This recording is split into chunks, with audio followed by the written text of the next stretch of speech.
Bhagavato Arahato Dhamma Sambuddhassa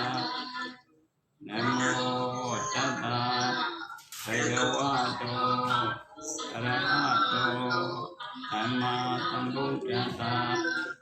Namo Tassa Bhagavato Arahato Dhamma Sambuddhassa ဒီကနေ့အားလုံးသောဓမ္မမိတ်ဆွေတင်နန်းသူတင်နန်းနာတရားနာပရိသတ်အပေါင်းတော်ကောင်းတို့အားအခုစိတ်ပိုင်းကိုရောက်သွားပြီဖြစ်သည့်အတွက်ကြောင့်စိတ်ပိုင်းပြီးသွားပြီဖြစ်သည့်အတွက်ကြောင့်စိတ်ပိုင်းမှာထပ်ပြီးတော့စိတ်ပိုင်းမှာအခုပြန်ပြီးတော့ချောတတ်တဲ့အနေအချင်းပြန်ပြောပြပေးမှာဖြစ်ပါတယ်အချောတတ်တဲ့အနေအချင်းစိတ်ပိုင်းကိုပြန်ပြီးတော့ပြောပြပေးရမယ်ဆိုရင်စိတ်ပိုင်းကိုချောတတ်တဲ့နေအပြင်ဒီကနေ့ပြန်ပြီးတော့အချောတတ်ကလေးပြောပြပေးရမယ်ဆိုရင်စိတ်ပိုင်းမှာဦးဇင်းများဒီကနေ့တင်ပေးလိုက်တဲ့ post လေးရှိပါတယ်ဒီကနေ့တင်ပေးလိုက်တဲ့ post လေးထဲမှာစိတ်ချင်း89ပါးကိုအားလုံးအကျဉ်းချုပ်ပြီးတော့ပြောပြထားတာဖြစ်ပါတယ်စိတ်ချင်း89ပါးရဲ့အကျဉ်းချုပ်ကလေးတွေကိုဒီနေ့တင်ပြပေးထားပါတယ်အဲ့ဒီစိတ်ချင်း89ပါးရဲ့အကျဉ်းချုပ်ကလေးတွေကိုယောဂီများသိပြီးတော့နားမရှုပ်စီအောင်နားမရှုပ်ရအောင်ဆိုပြီးတော့ဦးဇင်းများခုတင်ပြပေးထားတာဖြစ်ပါတယ်အလုံးဒီကနေ့အဘိဓမ္မာတရားကြီးစိတ်ပိုင်းနှစ်ချုပ်ဆိုပြီးတော့ဒီမှာပြောပြထားတာလေးကိုအလုံးမြင်ရမယ်လို့ထင်ပါတယ်အလုံးတွေ့ရပြီလားတွေ့ရပါအခုနည်းနည်းလေးလဲနေတာလားအဝိုင်းလဲနေနော်အဲ့ဒါဆိုရင်ခဏလေး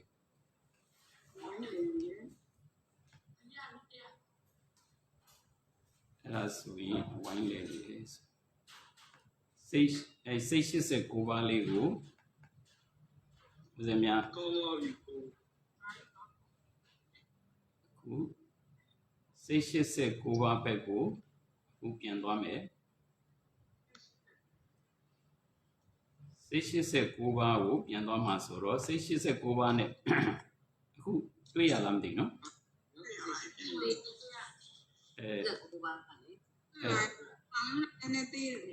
အဘိဓမ္မာတရားကြီးဆိုတာလေးတွေ့ပြီလားအဘိဓမ္မာတရားကြီးဆိုတာလေးတွေ့ပြီဆိုလို့ရှိရင်အခုဒီမှာအဘိဓမ္မာတရားကြီးစိတ်ပိုင်းအကျဉ်းချုပ်ဆိုပြီးတော့ဒါလေးကိုဦးဇင်းများခုအကျဉ်းချုပ်လေးလုပ်ထားတာပေါ့စိတ်ပိုင်းအကျဉ်းအနှစ်ချုပ်ဆိုပြီးတော့ဒီဟာတင်ထားတာလေးကစိတ်ပိုင်းကိုပြောမယ်ဆိုရင်ပထမဦးဆုံးအကုသိုလ်စိတ်ပေါင်းဘယ်နှပါးရှိသလဲအကုသိုလ်စိတ်ပေါင်း12ပါးရှိတယ်အဲ့ဒီအကုသိုလ်စိတ်12ပါးထဲမှာပထမဦးဆုံးစိတ်ကလောဘမှုစိတ်ဘယ်နှပါးလဲလောဘမှုစိတ်10ပါးလောဘမှုစိတ်10ပါးကိုအဲ့ဒါလေးကိုရေးတွက်ကြည့်ပါအောင်လောဘမှုစိတ်10ပါးကိုအားလုံးရေးတွက်ကြည့်ပါအောင်သောမနတ္တသဟကိုဒိဋ္ဌိကတသံမေယောအသင်္ခါရိကစိတ်ဟုတ်ပြီ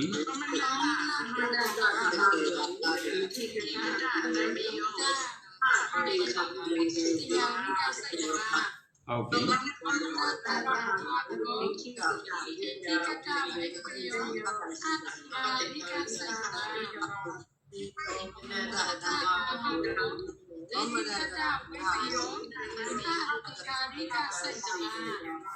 ဥပိ္ပခာသဟကိုဒိဋ္ဌိကတသံပေယောအသင်္ခါရိကစိတ်တပါဥပိ္ပခာသဟကိုဒိဋ္ဌိကတသံပေယောအသင်္ခါရိကစိတ်တပါဥပိ္ပခာသဟကိုဒိဋ္ဌိကတဝေပိယောအသင်္ခါရိကစိတ်တပါဥပိ္ပခာသဟကိုဒိဋ္ဌိကတဝေပိယောအသင်္ခါရိကစိတ်တပါ ဟုတ်ပြီအလုံးဒါကိုလင်္ကာလေးအလုံးလင်္ကာလေးနဲ့တစ်ခေါက်လောက်ဆိုကြည့်မယ်သောဥနှစ်တံဒိဋ္ဌံဝိလေးဝါယီအတ္တစိတ်ရှိဝါအထလောဘမူသောဥနှစ်တံဒိဋ္ဌံဝီလေးဝါယီအတ္တစိတ်ရှိဝါအထလောဘမူအဲ့တော့သောဥနှစ်တံနဲ့သောဥနှစ်တံဆိုတာကလောဘမူစိတ်၈ပါးထဲမှာ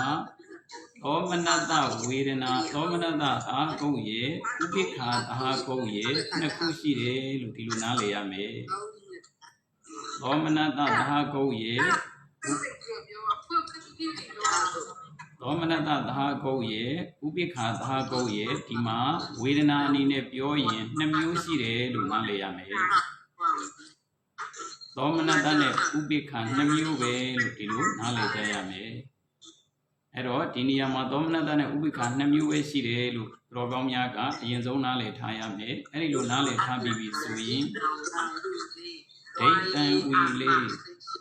ဒိဋ္ဌိကတသံပယုတ်ရဲ့ဒိဋ္ဌိကတဝိပယုတ်ရဲ့ဆိုပြီးတော့အဲ့ဒီမှာဒိဋ္ဌိကတသံပယုတ်ရဲ့ဒိဋ္ဌိကတဝိပယုတ်ရဲ့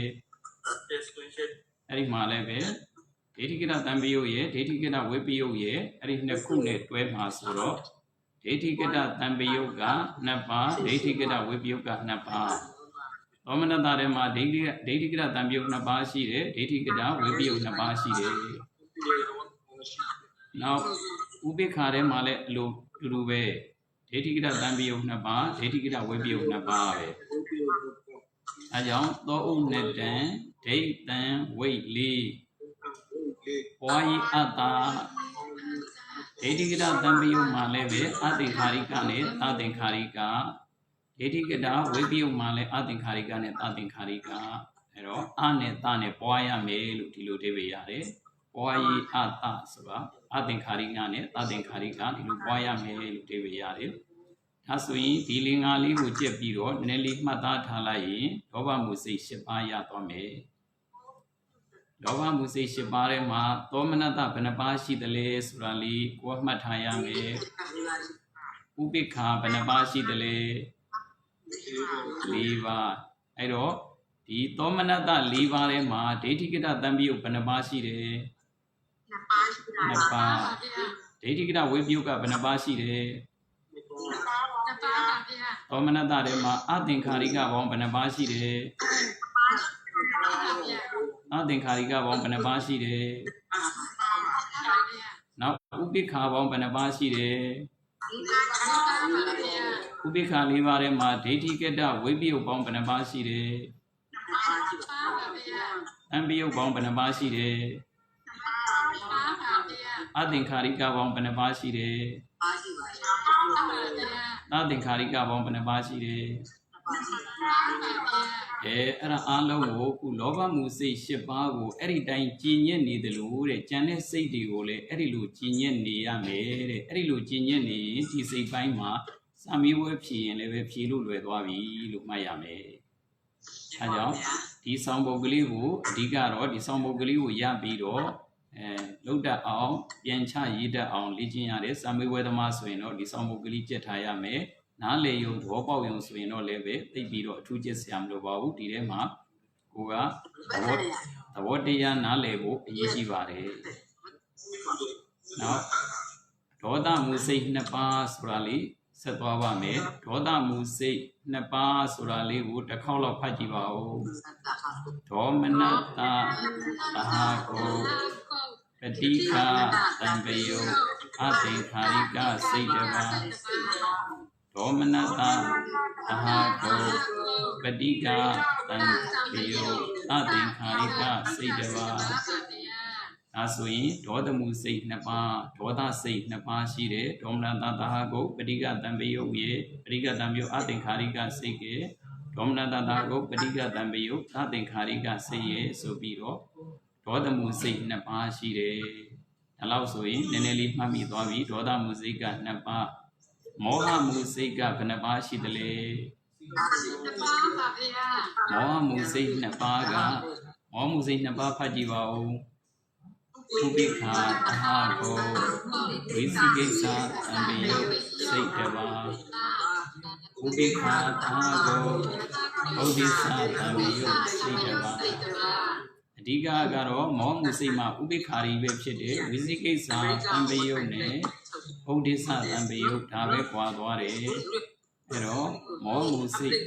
နှစ်ပါးကိုမိမိတို့ကမှတ်ထားရမယ်မောမှုစိတ်နှစ်ပါးထဲမှာမောမှုစိတ်နှစ်ပါးထဲမှာဝိသိကိစ္စနဲ့ဥဒိစ္စတံပေယုတ်နှစ်ပါးပဲရှိတယ်ဆိုတာလေးကိုအလုံးတော့ဓမ္မမိတ်ဆွေသင်္นานသူသင်္นานသားအားလုံးကမှတ်သားထားရမယ်ဒါဆိုရင်လောဘမှုစိတ်၈ပါးဒေါသမှုစိတ်2ပါးမောဟမှုစိတ်2ပါးအလုံးပေါင်းရင်ဘယ်နှပါးရှိသွားပြီလဲအဲ့တော့အလုံးဒါဆိုလို့ရှိရင်လင်္ကာလေးဆောင်းပုဒ်ကလေးကြည့်လိုက်တော့လောရှိဒေါနှစ်မောလဲနှစ်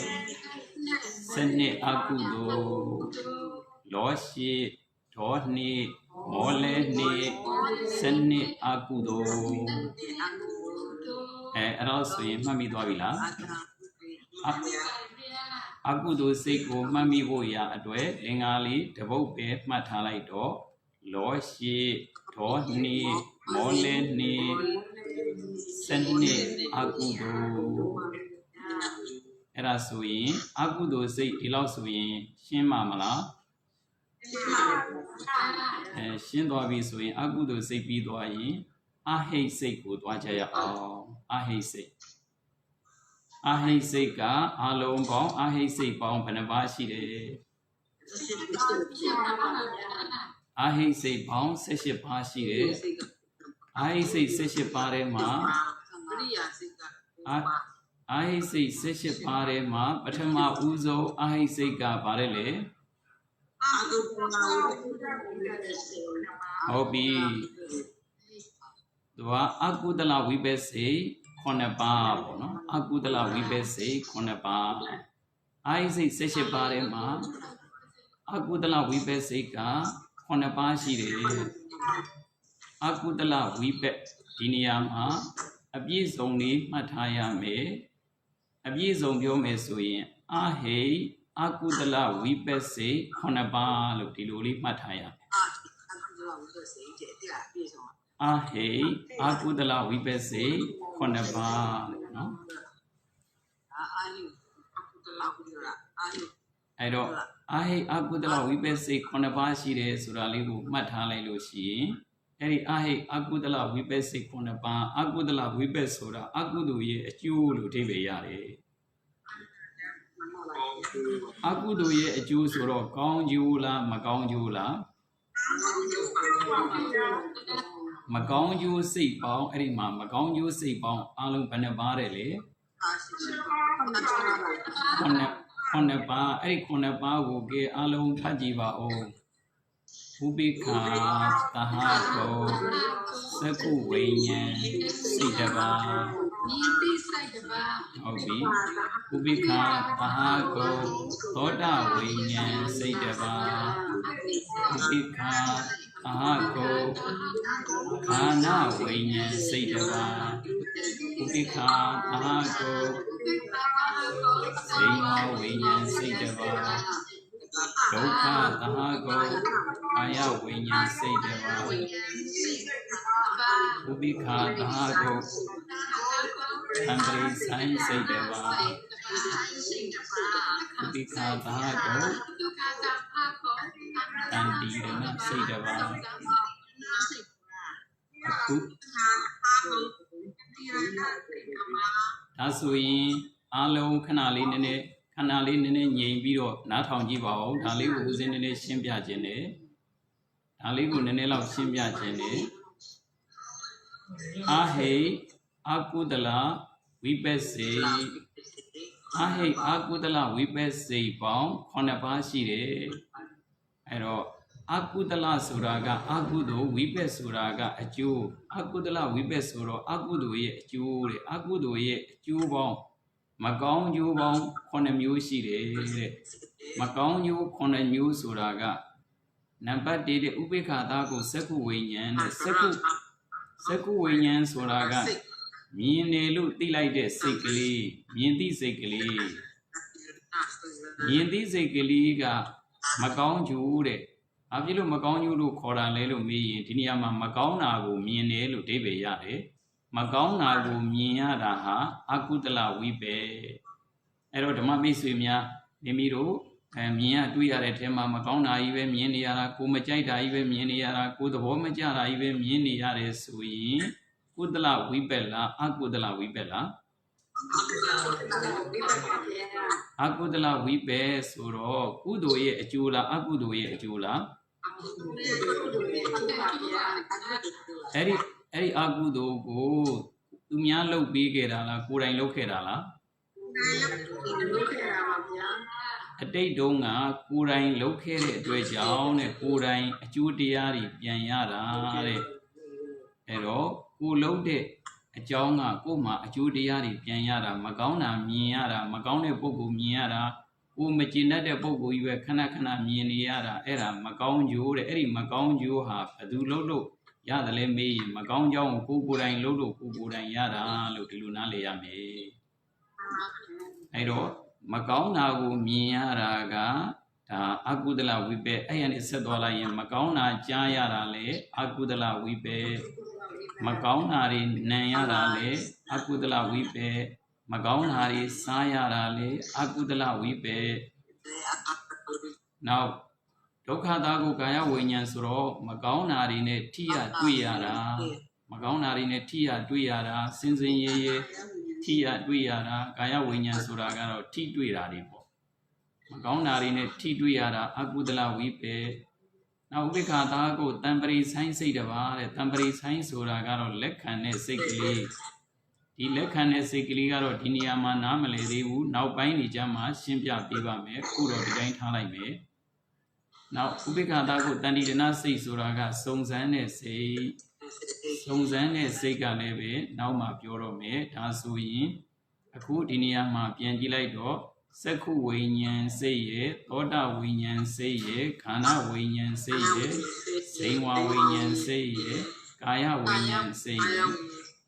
Tambari Sign say ye, and Direna say ye, Subiro, a two choke my a two choke my solution, Alo Budima Oga, some would see Set so ha si ka tan ti Connelly Aku Vipesu. Now the call Suji Bao. Set so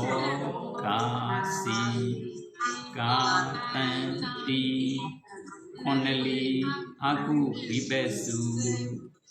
Set Suraga, Hawinian say, Seku Winian say. Toga. Oda Winyan say, Haga, Kana Winyan say, Si Jaro, Sewa Winyan say, Kaya Kajaro, Kaya Winyan say, Tam Suraga, Ambade Sai, Ti Suraga, Tandirana. A do choke my mesui, set do ka si ka tan ti Connelly Aku Wipe su Sobiro, Iluli Makeame. Era sui, I Akudala Wipe say pound. Akudala Wipe ka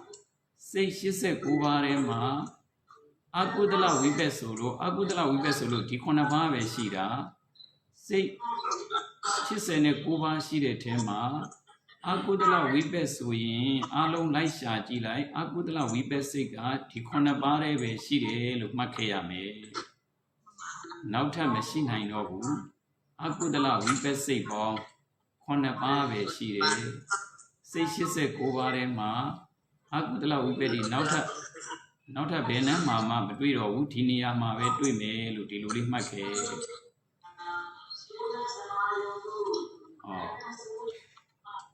Okay. Okay, I know. I hate Kudala, we best say Shipao, said Wajaya. ai kudala wipe sei shipa ai kudala wipe sei baung benaba shi dele eri shipa u ke takhau lo su ji baung ubikha tahago Saku Vinyan Saidava Ubikha Dhago Oda Vinyan Saidava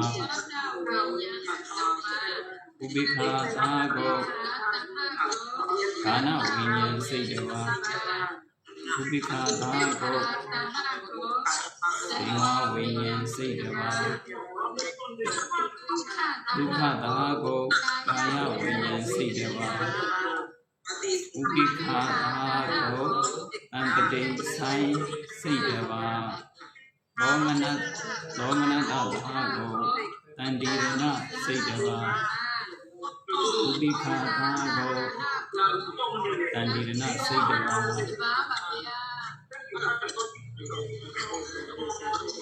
Alo Pauyin Dasoyin Ahi Kudala Wipesi ka lebe Eri Shipa be shire Maya Ahi Kudala Wipesi Paung Tiniyama Ahi Kudala Wipesi ka Shipa be shire Nale Yame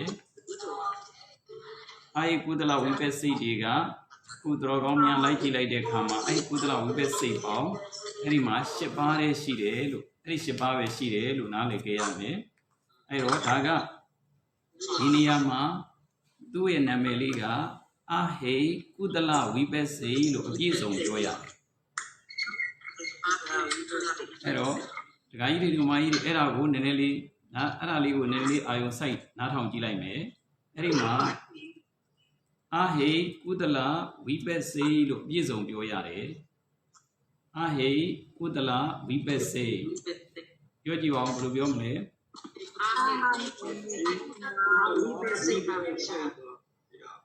Ahi Kudala Wipesika leve Seyshise Uva Shire Tema Ahi Kudala Wipesi Sulu Erishababe Shire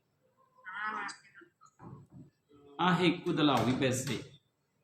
Ovega Ahi Akudala Wipesika leve Seyshise Kubarema Konaba Akudala Wipeka Konaba Ahi Kudala Wipesika Shipa Ahi Kudala Wipesi Shipa Gale Nauta Matui Nine or Wood Shipa Veside Ahi Kudala Wipe Ahi Kudala Wipe Ahi Kudala Wipe Suro Diniama Uzinga Neneli Kusuin Nene Chino Nene Nevavi Daviman Nene Shinjilame Erau Aga Toro Yiki Repo Diseka Toro Yiki to Kudala Wipe do Kudala Wipe Ahi Sate Yawni Kudala Wipe Suro Macong Jula Conju Sube Melo Ahi Conju we Conjuga Ahi Te Yawni Ahi Sate Yawni Suro Dua Yoyin who Yane Sate Yawni Di Conju Yen Yane Tema Yawnida, Absilu Yane Te Yaw the Lelu me, Yan Logo Yane Te Yawdora. Ero, Eddie Jong using a Hoge Vidwavi, Tegairi de Gama Iriga, and Nelly the Dile Dwalumo, using a Eddie Jong Hobby Dwavi.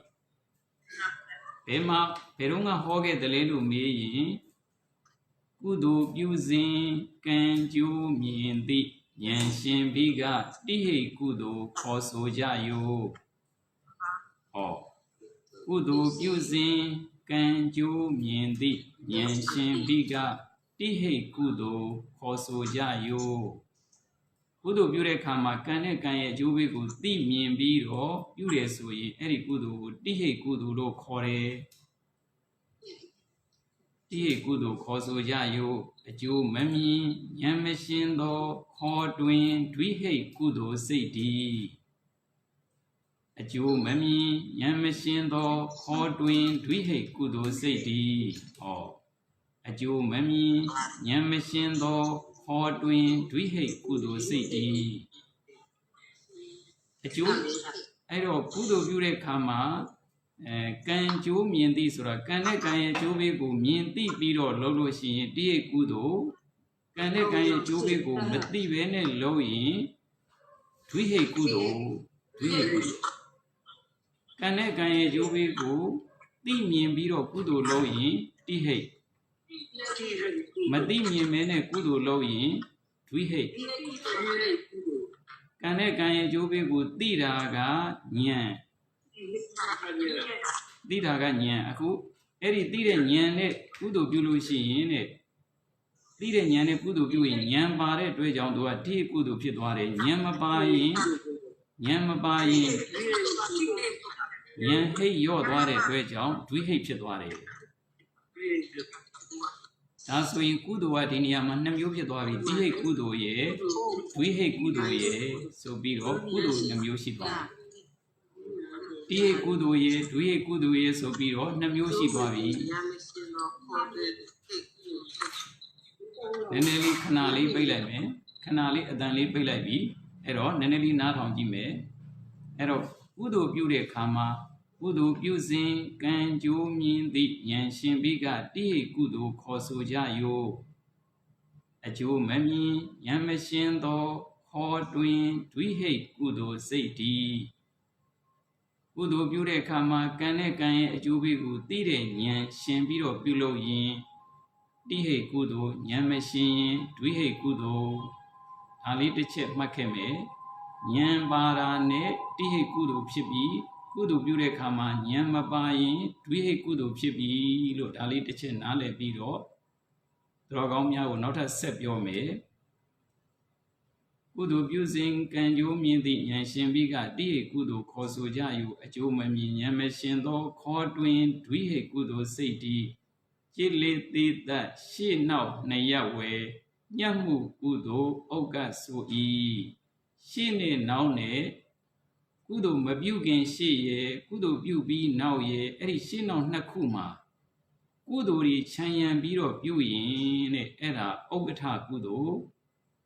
ရှေ့နဲ့နောက်နဲ့အကုသိုလ်ကြီးခြံရံပြုရင်တော့ဩမကကုသိုလ်လို့ဒီလိုခေါ်တယ်ရှေ့နဲ့နောက်နဲ့ကုသိုလ်မပြုခင်မှာလည်းကုသိုလ်တွေခြံရံတယ်ကုသိုလ်ပြုပြီးတော့လည်းကုသိုလ်တွေခြံရံတယ်ရှေ့နဲ့နောက်နဲ့ကုသိုလ်ခြံရံရင်ဥက္ကဋ္ဌကုသိုလ်အကုသိုလ်တွေခြံရံရင်ဩမကကုသိုလ်လူတဲ့အခါတုန်းကအစတုန်းကလည်းပဲကိုကမလူခင်မှာလည်းပဲအကုသိုလ်တွေခြံရံတယ်လောဘဒေါသမောဟစတဲ့အကုသိုလ်တွေခြံရံတယ်လှူပြီးနောက်လည်းမကျေနပ်တာပဲဖြစ်စီတခုခုတွေအကုသိုလ်စိတ်တွေခြံရံတယ်ဆိုရင်ရှေ့နဲ့နောက်နဲ့အကုသိုလ်ခြံရံတယ်လို့ခေါ်တယ်အဲဒီလိုအကုသိုလ်ခြံရံရင်ဩမကကုသိုလ်ရှေ့နဲ့နောက်နဲ့ကုသိုလ်ခြံရံရင်ဥက္ကဋ္ဌကုသိုလ်ဒီလိုဖြစ်သွားတယ်တိဟိတ်ထဲမှာရှေ့နောက်ကုသိုလ်ခြံရံတာနဲ့တိဟိတ်ဥက္ကဋ္ဌရှေ့နောက်အကုသိုလ်ခြံရံတာနဲ့တိဟိတ်ဩမကဒွိဟိတ်ထဲမှာလည်းပဲရှေ့နောက်ကုသိုလ်ခြံရံရင်ဒွိဟိတ်ဥက္ကဋ္ဌရှေ့နောက်အကုသိုလ်ခြံရံရင်ဒွိဟိတ်ဩမကဒီလိုဖြစ်သွားပြီအဲ့ဒီတော့တိဟိတ်ဥက္ကဋ္ဌကုသိုလ်တွေကိုပြုလုပ်ကြတယ်သူတော်စင်တွေကြတော့ဉာဏ်ပါပြီးတော့ကုသိုလ်ပြုတာဖြစ်သည့်အတွက်ကြောင့်အကျိုးပေးတဲ့ခါမှာလည်းဉာဏ်ကောင်းတဲ့ပုဂ္ဂိုလ်တွေဖြစ်တယ်ဉာဏ်နေနဲ့အကျိုးပေးတယ်ဒွိဟိတ်ကုသိုလ်တွေလုပ်တဲ့ခါမှာဉာဏ်မပါဘဲနဲ့ကုသိုလ်တွေလုပ်တဲ့ခါကျတော့ကုသိုလ်ပြုတော့ကလည်းဉာဏ်နေမပါတဲ့ခါကျတော့အကျိုးပေးတော့လည်းဉာဏ်မပါဘူးဉာဏ်ထိုင်သွားတယ်နောက်အဲ့ဒီမှာဒွိဟိတ်ကုသိုလ်တဲ့ဉာဏ်မပါတဲ့ကုသိုလ်တွေမှာဒွိဟိတ်ကုသိုလ်မှာတောင်မှဒွိဟိတ်ဥက္ကဋ္ဌရဲ့ဒွိဟိတ်ဩမကရဲ့ဆိုပြီးတော့2မျိုးရှိတယ်ဒွိဟိတ်ကဉာဏ်မပါဘူးအဲ့ဒီဉာဏ်မပါတဲ့ကုသိုလ်ကနည်းနည်းတော်သေးတယ်လို့ပြောရမယ်ဉာဏ်မပါတဲ့ကုသိုလ်တွေမှာတောင်မှဉာဏ်ကလည်းမပါဘူးအကုသိုလ်ကလည်းခြံရံလိုက်သေးတယ်ဆိုရင်ဒွိဟိတ်ဥက္ကဋ္ဌမဟုတ်ဘဲနဲ့ဒွိဟိတ်ဩမကဖြစ်သွားပြီအဲ့တော့ဒွိဟိတ်ထဲမှာဒွိဟိတ်ဆိုတာကဉာဏ်မပါတဲ့ကုသိုလ်ကြီးဉာဏ်ထိုင်းတဲ့ကုသိုလ်ကြီးအဲ့ဒီဉာဏ်ထိုင်းတဲ့ကုသိုလ်မှာတောင်မှ तू ကအကုသိုလ်ကခြံရံလိုက်သေးတယ်တဲ့ရှေ့နဲ့နောက်နဲ့မှာအကုသိုလ်ကခြံရံလိုက်သေးတယ်ဆိုတော့သူ့ရဲ့အလှူဟာတော်တော်ညံ့သွားပြီအဲ့တော့ဒွိဟိတ်ဩမကကုသိုလ်တွေ Bumadi Bamadi, Sirenalem about Medalem about Bumadi Bamadi Dua over and do like that, you lay by Anya Malem about Basirina Malem of you, Bamida Malem of you, do lay by Ya, do like over then and a pigres and the Gego, Pigres and Doro Durabe, the Basirina Malem about Bamida Malem of you, Anya Malem about Sui, to hate him, Madama Dua. Tui Omega Suro, and Yandaga and Yanzo, Kudu, Kudu, and Yandaga and Yanzo Kudu. Eri and Yandaga and Yanzo Kudu Riga, Payo Dwales, Sozoga, Ahe, Kudala, Wipe, Shiparema, Bayodora. Ahe Tayodora, I Kudala, Wipe him, Pavirules with the Kudu Burunga do Haiti Mapalu. Kudu Burek, Alova Halo Core.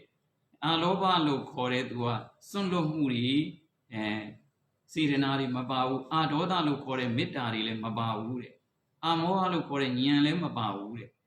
hito marega devama mabau re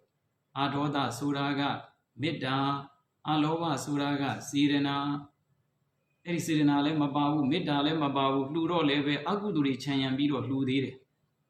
Pigres and Dura, Biodoka Lura, Bama Sirena Medale Mabau, Bama, Unyan Mabau and Lura. Elo Pigres and Biodoka Lure Luriha Lura Soro Kuduro Yare, Pegudu Dwayar Lesway, Ah hey, Kudala Wipet Tema, Judua Bida. Ah hey, a Kuluronga, hey Mabalu, I hate him to be Jubida. Tajan Lure Kama, Sirenale Tebi, Era Sirena te being a loba look call, and Sirena te being how the aloba look call it, Medali te being a doda look call it, Yan buying a moha look call it. Sirenari Medari Yanni buying, hey, doma bizon, why a deep good of Piedecua, Sirenale mapa, Medale mapa, Yangale mapa suro, hey, Davama, Mabare, Kudu mo, a jubiro, hey, Davama, Mapare, ah, hey. Kudu ye Jumo Kudala Wibe Wapshida. I Kudala Wibe Tema, Wabiro, a Jubira ha. Eraga, Imi Luge, Danges and Karunga, Bahima, Mabaven, Pigres and Guduri. Ajo Ahi Tema Badora, Ma Gudure, Mababu, Ma Gudure, Madrum Babu. Ma Guduru, Ma Wibedu Tema, Yawama. Davi Melu, Maha Suri Tema Malavene, Ubega, Ahi, Kudala Wibe Tema Badora. Nyanzo Kuduri mu Ahi Mama Bare Nyanzo Ahi Kudala Wibetema Dwa Jubira. Tajan Kudu Burekama Yiji Yora Bo Esan Gombiro Uma Dadandra Lo Hima Babene Jubi and a Kansura Be Tajan Sirenali Te Kua Kudu Malokin Unga Gizamiu Lobi Sui Sirenali Te Biro Logare Bidali Te Loare Nyangli Te Biro Kudu Buare Tama darling, Kuya Kuduha, Konyu Chana, Menglari, Pizoma Pide, Eluma Mo in Besan Gombiro, and Yanza Kudu Yipidwain, and Yanza Kudu Pin, and Yanza, we bet Julia, Ma, I Kudla, we bet a yacht 198. Taja Kudure Kama, Shin Len, Wamya Wandane, Luja, Sirena Ted Luja, Meta Ted Luja Sobiro, Uzemiaga, a good dear Vidamari wood, the Arab Shide, Taja, taking it, Logomia go, a coup. Uzemia Piopia Lagera, minute those in a limit, she thought we pit it. Tavi Melu, Lucian Luma Midazumiaga, Lurent Harap City to a chain pool leve, who Simbi Dwavi, chain bowler, Manila, 180 Malaro, Pesan Pivalu Madonna. Hello. As Ozoga Bioga Vidavi, now Jani, Mama Swimiaga, Timamo, American Machine Jare, Ludaika, Udanti, Ludaika, Mamiam Wosen. Tali Pite, Maumimia Uru Midasuga Nipiro, who soon so we at way.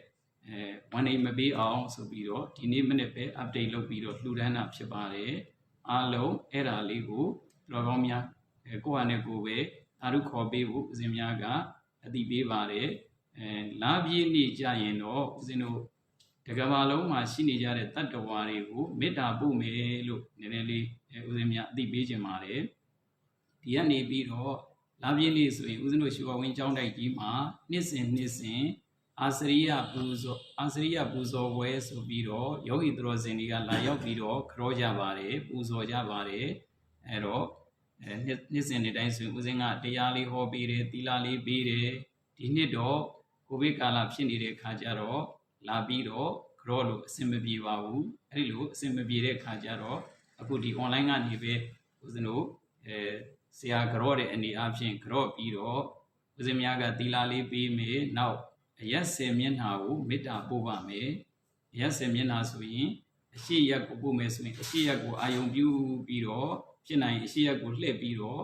အရှိရက်ကိုအာယုံပြုပြီးတော့မှမေတ္တာတစ်ခါပို့မယ်ပြီးတာနဲ့အနောက်ရက်ဘက်ကိုလှည့်ပြီးတော့တစ်ခါမေတ္တာပို့မယ်နောက်တောင်အရက်တို့မြောက်ရက်တို့စသည်ဖြင့်အရက်10မျက်နှာကိုဦးဇင်းတို့တစ်ခုချင်းမေတ္တာပို့ပါမယ်အဲ့ဒါလာပြည့်နေကြရင်အခုဒီလိုသင်တန်းချိန်မှာပဲဦးဇင်းတို့မေတ္တာပို့တဲ့အစီအစဉ်လေးနဲ့ခိတ္တခဏလေးပဲတရားစကားပြောမယ်သီလလေးပေးပြီးတော့အဲ့ဒီလိုလေးစီစဉ်ထားတယ်ဆိုတာလေးကိုလည်းပဲသတင်းကောင်းပါပါတယ်အဲ့ဒါအစရိယပူဇော်ပွဲအစားဦးဇင်းများဒီနှစ်တော့အဲ့လိုမေတ္တာလေးနဲ့ပဲပြီးဆုံးမှာဖြစ်ပါတယ်အစရိယပူဇော်ပွဲကတော့လာရောက်ပြီးတော့ကြောနိုင်မှာမဟုတ်ပါဘူးဒါကြောင့်အဝေးကနေပဲလှမ်းပြီးတော့စိတ်နဲ့ပဲလှမ်းကြောကြဖို့လည်းပဲမေတ္တာရက်ခံပါတယ်နေ့စဉ်နေ့တိုင်းဆိုရင်ဦးဇင်းတို့စေတီတော်ရင်မြင်တော်ပေါ်မှာတက်ပြီးတော့လာပြီးကြောကြတယ်မေတ္တာတွေပို့ကြတယ်တကဘာလုံးကိုမေတ္တာတွေပို့ကြတယ်အခုဒီနှစ်လည်းပဲအဲ့ဒီလိုမပို့နိုင်ပေမဲ့လို့ online ကနေပဲမေတ္တာလေးတွေပို့မယ်ဆိုတာလေးကိုလည်းပဲဦးဇင်းကအသိပေးပါတယ်ဒါကြောင့်ဒီနေ့သင်တန်းကတော့ဒီလောက်ပဲထားလိုက်ပြီးတော့မနေ့နောက်နေ့ကြမှာဆက်ပြီးတော့ရှင်းပါမယ်ယောဂီသရောဇင်းဒီတရားနာပရိသတ်တွေသင်တန်းသူသင်တန်းသားတွေအားလုံးသောဓမ္မမိတ်ဆွေတရားနာပရိသတ်တွေဒီထက်မကကျမ်းမာရေးတွေကောင်းကြပါစေဒီထက်မကချမ်းသာကြပါစေဒီထက်မကကောင်းကျိုးချမ်းသာမင်္ဂလာတွေတလုံးတဝပြည့်စုံကြ၍လူရင်ဆန္ဒတွေတလုံးတဝပြည့်စုံနိုင်ကြတဲ့ပုဂ္ဂိုလ်လူပုဂ္ဂိုလ်မြတ်တွေဖြစ်ကြပါစေလို့ဆန္ဒပြုရင်အားလုံးသာဓုခေါ်တော်ကြပါစို့